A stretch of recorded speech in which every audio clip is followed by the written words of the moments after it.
Hi, Kristy. Hi. How are you doing today? Oh, excellent. How are you? I'm doing great, thanks. So for those of us who are tuning in or hearing this video later, I'm joined with Kristy Caylor, my good friend and a leader in the sustainability space within the apparel industry. So Kristy, thanks so much for spending some time with us on this morning. It's morning here in California and the day after a big inauguration. So thank you for making time for us. My pleasure. Great, great. Well, let's just dive in. I think we're going to have a fun time kind of talking about the things that you and I are both passionate about and a little bit about sort of the work that you're doing.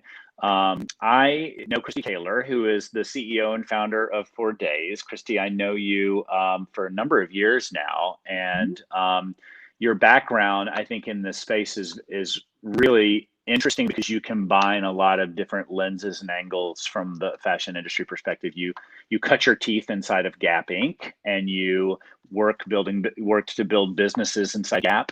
And then you did a very interesting career shift and launched a luxury brand, really focused on ethics and really building a sustainable and ethical supply chain for the luxury industry. That's how you and I first connected, which we'll talk a little bit about. And then in recent years, you have launched 4 Days, a company based on circular economy models for apparel.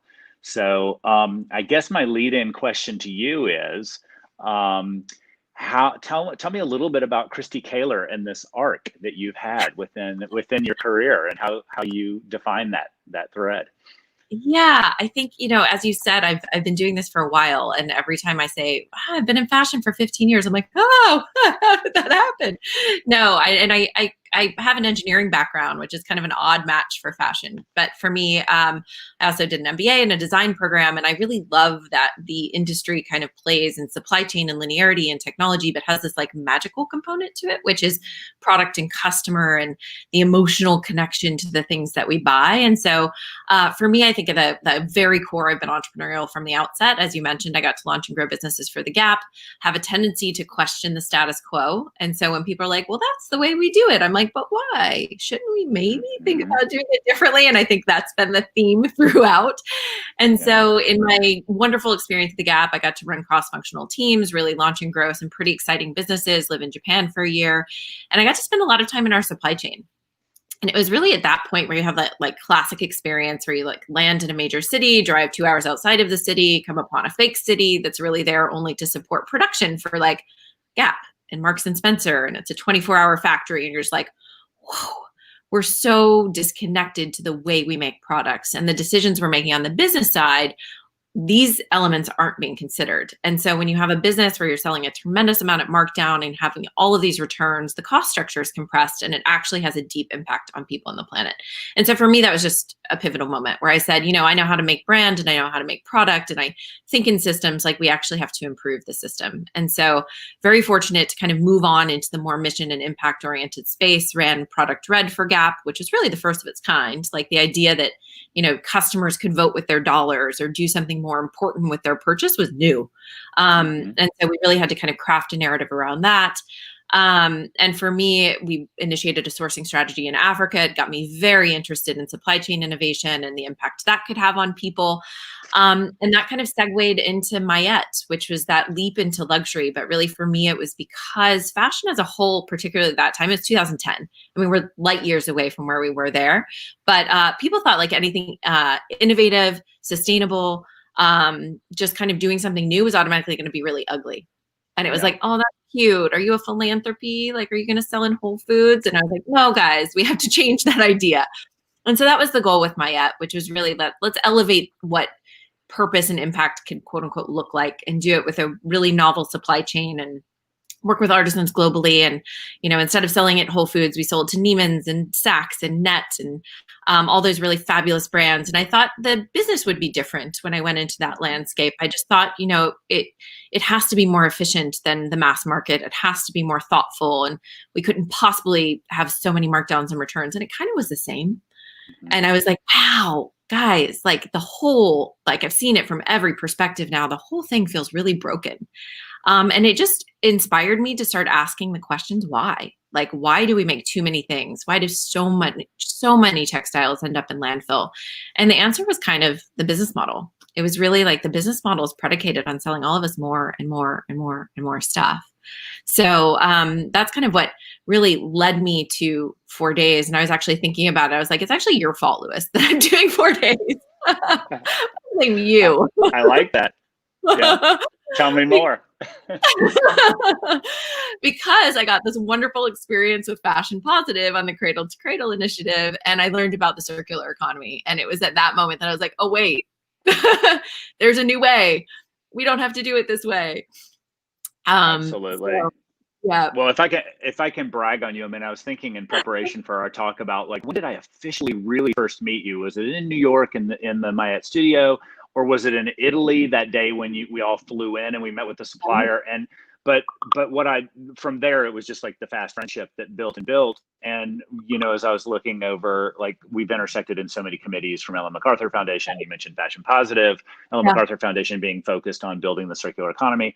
I mean, you and I have a lot of the same influences, and could just spend so much time kind of talking through how we see all this. But one of the things about you, if I can brag on you for a minute, is you're so inquisitive and you're so open. And from that first day when we were meeting with the supplier in Italy and talking through bringing the cradle to cradle methodology and thinking about chemistry and circularity and retooling in an industry that has a lot of pride, and particularly in luxury in Italy, on, but wait, we've been doing this. Like, what do you mean there's things to change? There's nothing to change. Like, we're very, you know, there's a lot of confidence, and there's a lot of, and I just loved the way you built that openness into that whole project. And I saw you kind of then take that inquisitive openness over to another endeavor with 4 days too. So yeah, tell us about 4 days. Okay, it's my fault. That's great. I'll accept that. Tell me about it.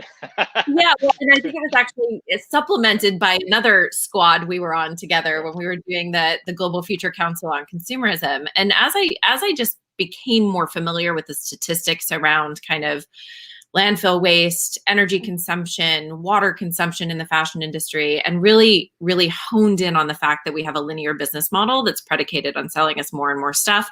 Different people brand it different ways. I always simplify by saying it's produce, purchase, pollute.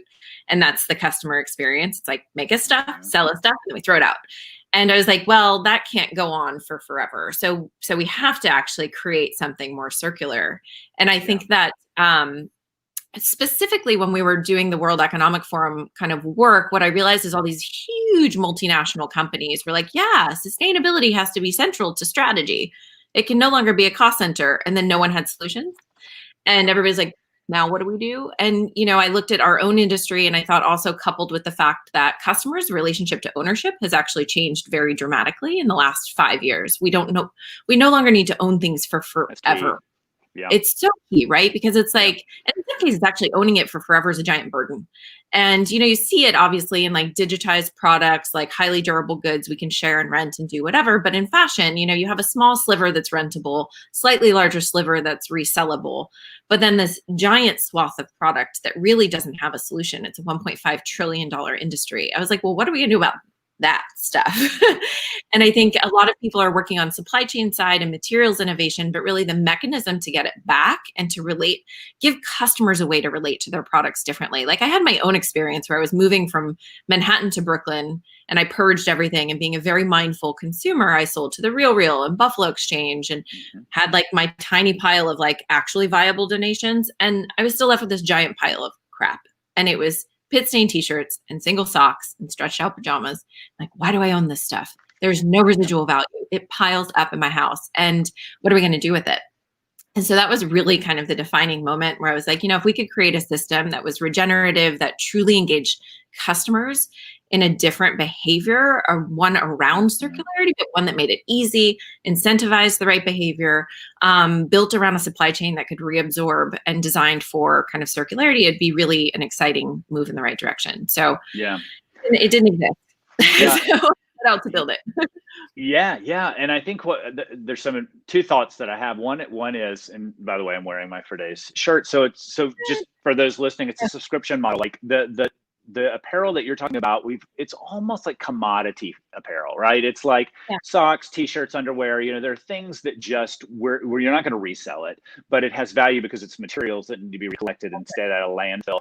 And there's no system in place that's at a large scale to really kind of create that material flow for that, which I might not put a whole personal story on it. Now this I do because it's 4 days, so I have a personal story related to it. Yeah. But a lot of basic V-neck t-shirts or whatever that I have, they're just, and when they get older, stretched out, or they get a little yellow or whatever, it's like, what do you do with them now? And because those of us that are so rooted in sustainability, like hold on to things way too long, we can also feel like, don't feel guilty, put it back in the envelope, give it back for days, and they're going to make sure these fibers end up back into another product, right? Yeah, that's exactly right. I think what's interesting too about the model we've built, which we've really kind of encapsulated in this idea of the swap. So swap out your old clothes for new clothes. We've given a financial incentive to do that. So it's actually not a subscription in the sense that you have to subscribe to a payment. The customers customers in the driver's seat. But that was a really critical learning, because when we launched, we actually thought we were going to be a subscription. And we said, oh, isn't that what everybody wants? And what we found is customers came back to us and said, no, we don't want that, because subscription inspires me to overuse the system. And you are the most zero waste sustainable company we've ever come across. That's a violation of values. And I was like, well, deal breaker. Then we have to do something different. What should we do? And we really sat and listened to customers and did a lot of focus groups and used the existing customers we had to design this swap system, whereby all of your items that you ever purchase through us come with a future credit. And you know that from the outset. So essentially, we've been able to turn your entire closet that you buy through us today, but eventually your entire closet into currency in the future. And that is very powerful as an incentive. So then as soon as it wears out, we've made a very easy mechanism for you to swap it out when you go to purchase something new. And so it's that ease and that accessibility that was really important. Yeah, it's what, we talk a lot about sort of what percentage of the materials actually end up on retail shelf, how much of that actually ends up in a closet, and then how much is actually worn. And it's this similar sort of 30% gets lost along the value chain at every step. And the same as food and agriculture, and the food movement, we talk about similar numbers around, what makes it off the farm, what makes it into the shipping, the shelf, and the closet. And most of us are only wearing, this narrow margin of the closet we can see, or what's in the front of the drawer, right? And so what you're also kind of leaning into is this ability to also kind of have more of an inventory relationship, right? And then I think there are other systems out there that are looking at how do you connect citizens, not consumers, but citizens to this larger sort of conversation of what's out there, right? I think that's right. I think the other piece of it that's kind of interesting about like durability and use, because we have this almost like insurance policy built into everything that you purchase through us, because you can swap it out for value. People really live in their clothes. Like when you talk about that use kind of statistic, what we find is the stuff that comes back to us is pretty worn. Like we do a measure on it and say, okay, like we don't have a super precise measure, but we do have data on when it goes out and when it comes back. And that's really interesting, right? So like we start to get and can create a picture of the life cycle of a closet, but we also judge it when it comes back. We're like, did this person wear it a lot? Could we resell it? Like we have this like rating system, and most of it couldn't be resold. It's like very worn. So Kristy, are you building an apparel brand, or are you building a data company? We're actually building a tech company. Yeah. I laugh because we've had these conversations about how important this data is, right? Yeah, the data, the whole technology application is critical. Like how we get the customer to engage in this behavior and think about their closet and their clothing differently. We had to build a brand because this truly didn't exist. And I was talking to somebody yesterday and they're like, you've basically built 5 businesses in one. I'm like, I know, I'm tired. No, I'm kidding. But it's a lot of components to get this to work in unison. And so I just felt like it was going to take a very long time for the industry to do it if I relied on all the other players. And so we said, it's about great product, making product with integrity, understanding and having it be traceable, sustainable materials and supply chain, but really building this mechanism from a technology perspective to enable the customer to do this, and then to collect the information to inform what we do next. So that beginning and end of life data point is very unique to our system, which is exciting as you think about scale. I've always built this through the lens of like, how do we scale circular economy behavior? And that's why we did it with t-shirts. It's an accessible, affordable product. It applies to a lot of people's lives. It's not something like, a very small segment. But you could scale it up, scale it down, price point wise, like it all works. So yeah, and I think what's interesting about sort of the tech side, data side of what you're doing is it becomes a model that's replicable, right? And so you've got something that you can teach, something you can take out, to larger than beyond just the 4 days product. If that's such a thing that you're interested in, I mean, I think it's there's great learning for the industry in this. Yeah, I mean, it's why we exist. We say our mission is to transform commerce into a circular economy. No big deal. So, it's really not just about making great product. We do that anyway, but we have to do that. It's table stakes. It is about this kind of transformative capacity for what we've built and the model that we've built. Yeah, cool. So I was having a conversation with someone this year about when the pandemic hit, when it was, and it was kind of clear that everything we've been leaning into and building, whether it's distance learning, distance working, technology tools, digital platforms for education, circular economy, sustainability, like everything we've been building now all seems more ready to scale, right? And it was almost like, whoa, the silver lining of the pandemic was a couple of things. One, reconnection to values, which I want to talk about with you too.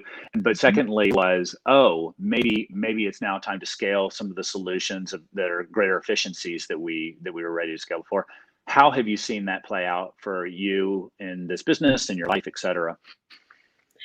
Yeah, I mean, I think having been on this journey as you have for longer than most, I think to see the momentum build immediately post-pandemic, it feels palpable. Like you're just like, everybody actually is talking about this. Like to hear even big, huge corporate CEOs say circular economy, or I think even Anna Wintour mentioned it recently in a podcast, and you're like, wait, what? So it's happening. I think it's driven by customer demand. And that's the most exciting part to me, which is I think like the general population has evaluated values. They feel empowered to kind of speak to them and vote with them.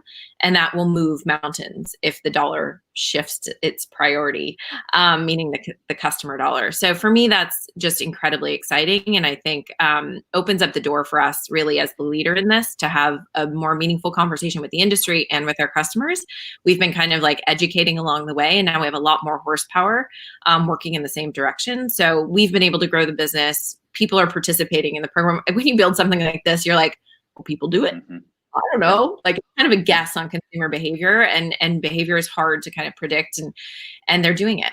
They're participating. Like we have a incredible take back program that is literally our number one selling SKU on a daily basis. And so it's just really exciting to see the potential here, the potential to scale this with variety, to scale this through partnership. I'm just really optimistic about that. I think for us, you talked to values and people's priorities of values. And I think that's where this kind of business starts to align really squarely. But we've also built it through the sense of value. I think those two have to kind of coexist. It's like, I always say values and value. If the two can coexist and then drive better profitability, win, win, win. Yeah. I think you're right. I think the two terms directly related often, because it really is about demonstrating that values in the apparel sector is actually creates greater value, right? And so how do you see, I guess this is sort of a beta question, but do you believe that whether it's this pandemic or the tipping point of climate change or social justice, do you see that there's an increased interest in value in this personal values related to your apparel that's occurring in this industry? Absolutely. I mean, without a doubt. I think a representative from Google was on a call with me and said that the search frequency of sustainable fashion doubled in like June. So it's definitely, it's on the top of mind, on the tongue, on the headlines. And so I think absolutely, without a doubt. The whole upcycling trending on TikTok alone is like demonstrating that people are actually re-engaging with this concept of upcycling product materials, fabrics. It's incredible. Some of our top TikToks, we do these like DIYs and like how to refresh your t-shirt with a new pocket, or like we did these halves shirts that were really fun, and it's like gangbusters. And again, and like cleaning out your crap. Like I kind of think we've been sitting in our homes. We look around and we're like, oh, well, did I really need all this stuff? Yeah. I don't know. Yeah. There's got to be a different way. So yeah, it's Yeah. magnified for sure. And we're wearing a lot more cotton t-shirts, probably Yeah, sitting around exactly. home. Yeah. Yeah, Not wearing our suits as much, yeah. although The product category we might has miss that too. Yeah. benefited. Good. Well, let me turn it a little bit to the personal and just ask, while we're on the topic of values, you have become a mother in the last few years, and Isla is this wonderful light in your life. How has that impacted? I mean, you were already in the sustainability journey, but how has being a mother, being a parent impacted this for you? It's really actually been a personal impact. I think prior to Isla, it was very much about like go, go, go, go, go, do, do, do, do, do, do, do. And it was just get it done almost at any cost. And obviously not because I've always been mindful. So it's not at any cost. But I think having a child, you start to kind of have to live in the present and really like feel and be in the moment. And that's actually shifted the way I work. It's you plan and you use your brain for all of those things, but you actually kind of have to live in like it's going to sound a little bit like your heart center Hmm. is much more alive. And I think for me, and not in an academic way where I've become more mindful of materials because I was already there. Like I was always thinking about materials and environment and food. But just connecting that to kind of instead of it just being an intellectual exercise, being like, it's a feeling exercise as well. It makes you feel healthy and well and doing good for the planet and doing good for the world and just being present and enjoying it all. Yeah. Yeah. Yeah, I feel the same way. I mean, for me has added a whole new. I have now almost 7-year old and 3-year old, and it adds a whole new layer, and it makes, I think, us interpret what our actions are and what we're doing to then how do you relate that to them because they're watching everything we do, right? And so it's like, am I walking my own talk? Like in terms of sustainability, Yeah. because a lot of us, I mean, I think we believe in it, but then are we actually translating our actions oftentimes? So I think and with social justice and Black Lives Matters, there was so much more of like, am I walking my talk for my children to witness, or Yeah. a And lot of how are that. you in an environment really that does support your values and Yeah, at every kind of decision point, I think that is exactly right. Like, and some of that is your relationship to nature. Like we've again been on this like fast path, very kind of city life. And I think we've all taken a step back and been like, wait, the beach, hiking, trees, like just again, every day, yeah, experiencing community, experiencing the things right around you, right. being very And important. a remembering of what it is that we are protecting too, and what's at stake is this beautiful slowing down has given so much of us an opportunity to get it back out into nature and recognize. Yeah. Yeah, can I say? Yeah. So you clearly inspire me. You've been someone that I've just every time I talk to you, I leave the conversation more energized and energetic than before. Likewise. Yeah, thank you. Well, then, so my question is, who inspires you, and what's inspiring you this year and right now? Like who, what, podcast, books, people? I have such a hard time ever nailing down super specific people, books, and things because I think it's a collection. I am so inspired by youth. I just find the energy of youth to be so powerful and like such a source, and I find such optimism in it. The voices, the creativity, the commitment, the thoughtfulness. That always kind of really moves me. And if it's in service to that and promoting and encouraging a better future for everyone who's so ready and eager and keen to create something better for us all, like let's enable that. How do we enable that? Let's build I'm that. So yeah. I'm right there with you. I mean, it's for me, it's the same. And I recently had a conversation with a brand representative who had done tons of market research. This is a very huge footwear company who had done athletic and who had done tons of market research and said Yeah. this is one of the first times in history where instead of a generation being sort of activated and then everyone influenced behind them, like the 60s, or we're Yeah. seeing that a younger generation is actually influencing us and mentorship is going both ways, which I Yeah. 100% see. We're working on a docuseries, Generation F, about the future of fashion, and we're listening to youth. I'm Yeah. knee deep in editing with the team this week, and it's like, wow. I mean, it's Yeah. powerful because there's something different, which is the urgency of we don't have a choice but to make this the future, Yeah. right? That's true. Yeah, that Yeah. is true. But I think that's also coupled with there are always choices, and some people have chosen not to. And so it's Yeah. really wonderful to see all of that moving in such a constructive, positive, energizing dynamic. I just love it all. So. I agree.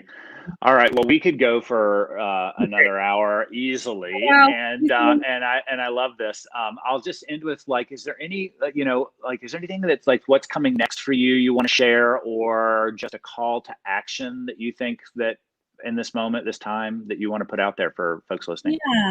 I mean, I think what's coming up next for us is really thinking about how we grow this system and how we do that through partnership, how we do that through our own brand extension, but how we do that in collaboration with the industry. Really how we enable our community also. Like we have just such a passionate group of people, giving them voices, really bringing them into the equation. As you can see, like we design for that community, and maintaining that kind of center of focus is really important for us. We're launching new technology. We're doing all sorts of things to kind of really scale this out and up. So I think that's motivating and exciting, and it's like our little engines are going. Call to action, I think people have really stood up. I actually just kind of want to hats off. We're always in this mode of what can we do next, like people are making good choices and making progress, and I'm just very happy to see that. So it's a little, I don't think we stop and acknowledge often enough to say, great, keep going, keep doing it. Yeah. Like, Progress. Yeah. I love it. I think that's the word for what we're doing, and what many of us are really energized and activated with right now in our country and in the world. So, well, Kristy Caylor, friend, entrepreneur, mentor, mother, visionary. There's so many ways to describe you. Thank you for joining me for a chat today, and thank you. Lots of love and blessings for all you're working on. Oh, likewise. So happy to be here. Thanks. Bye. Me too. Bye. Bye.